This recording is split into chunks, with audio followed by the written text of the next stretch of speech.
Welcome back. Many in the aged care sector have labelled the federal budget a failure after desperate calls for increased wages have gone unanswered. Peak bodies say it leaves workers on the edge of poverty and could see more Australians neglected. Instead, the latest budget includes $49.5 million to subsidise 15,000 training places for those looking to enter the aged care workforce. Joining me live now is Senior Australians and Aged Care Services Shadow Minister Clare O'Neil. Clare, good to see you. First of all, do you know how many people are actually wanting to get into aged care at the moment? Well, Laura, you opened talking about the disappointment of the budget, and you're absolutely right. This budget showed contempt for older Australians who use this system and for the hundreds of thousands of people that work in aged care today. Now, we actually need to grow the workforce in aged care by hundreds of thousands of more people in the decades ahead because we've got an ageing population in this country. And at the moment, you cannot find enough people to work in this sector because the people who work in aged care are some of the very worst paid people in the Australian economy. Your listeners will remember that we had a Royal Commission. We've had 21 reports before the Royal Commission that told us that if we want to fix the neglect in aged care, the way to do that is by investing in the aged care workforce. And we heard nothing from government about this. So the budget this week showed us something very clear about this government. They have no intention of fixing up the widespread mismanagement and neglect of older Australians in this sector. And Australians need to understand that if they vote for this government again, they're going to get 3 more years of disgraceful behaviour towards elderly people who deserve so much better from their government. Why is this so slow? Now, I know you're not a member of the government. You're quite the opposite, actually. But I understand that this does take time and maybe the money didn't need to be in the budget. But it just seems like the sector cannot find the people to go into it. Yeah, exactly. And Laura, you make that statement as though the government's got some plan to fix this problem. That's absolutely wrong. The government has been told time and time again that unless we look after the people who look after our elderly citizens, then we're not going to be able to provide proper aged care in Australia. And that is what is happening today. I cannot stress to you enough the extent to which this system is in crisis. We have got a situation today where 2/3 of aged care residents are malnourished. They are literally starving in the care of their own government. We have endemic problems with the management of wounds, with the management of incontinence. And we have trying to look after these people, some of the worst paid people in the country. Now, if you're a young person who's looking for a future career, we really have to ask ourselves why a young person would choose aged care today. Yeah. The pay is appalling. There's not a clear career structure and career path. And really importantly, Laura, we are not actually supporting these workers to be able to do the quality of care and the quality of job that they want to do. They are making heartbreaking choices every day about whether they will help someone who's fallen out of bed or whether they'll help someone who's crying out in pain. This is literally what's happening today.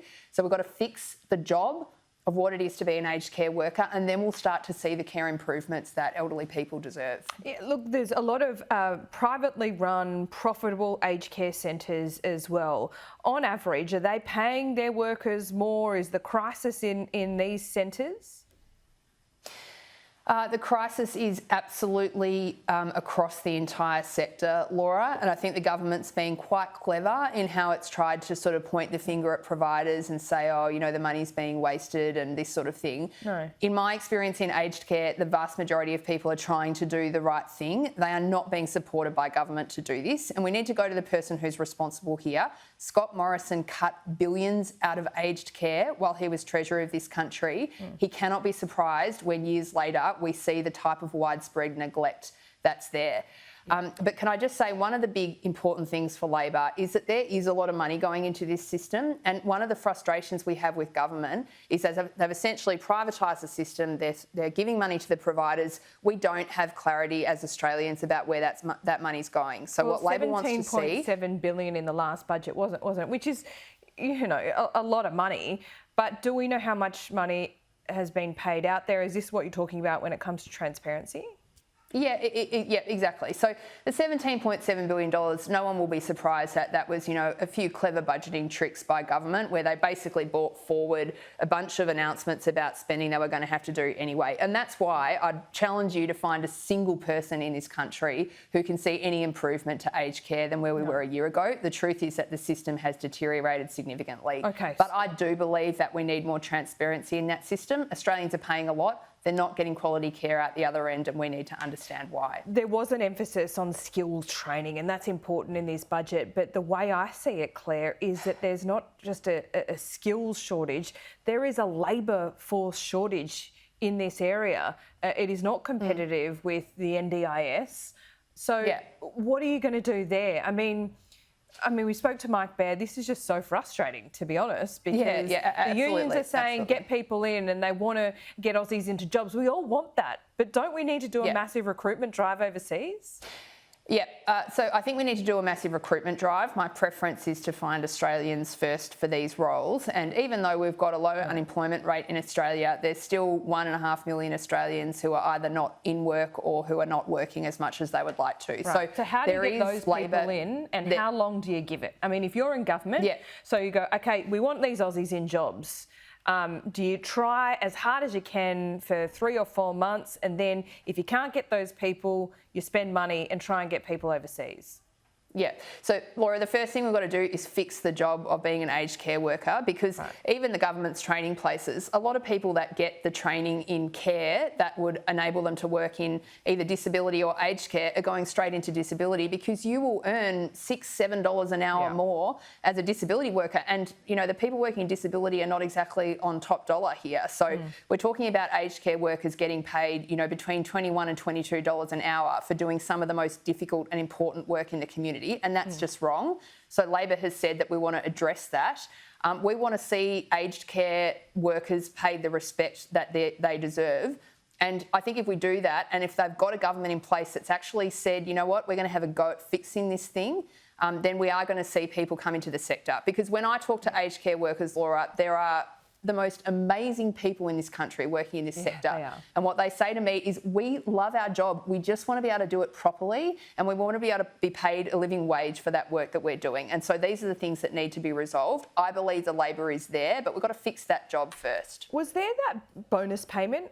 I remember the Prime Minister announcing that at the press club. Has that helped? No, absolutely not. I mean, it is absolutely a slap in the face for aged care workers. I mean, they're being paid $21 to $22 an hour, and the government thinks that it's going to somehow solve this problem by giving them a one-off bonus. And it's quite like what's happened. So has that bonus been paid? Yeah, so that's a really good point, Laura. The government told us that this bonus would be paid, that first instalment would be paid by now.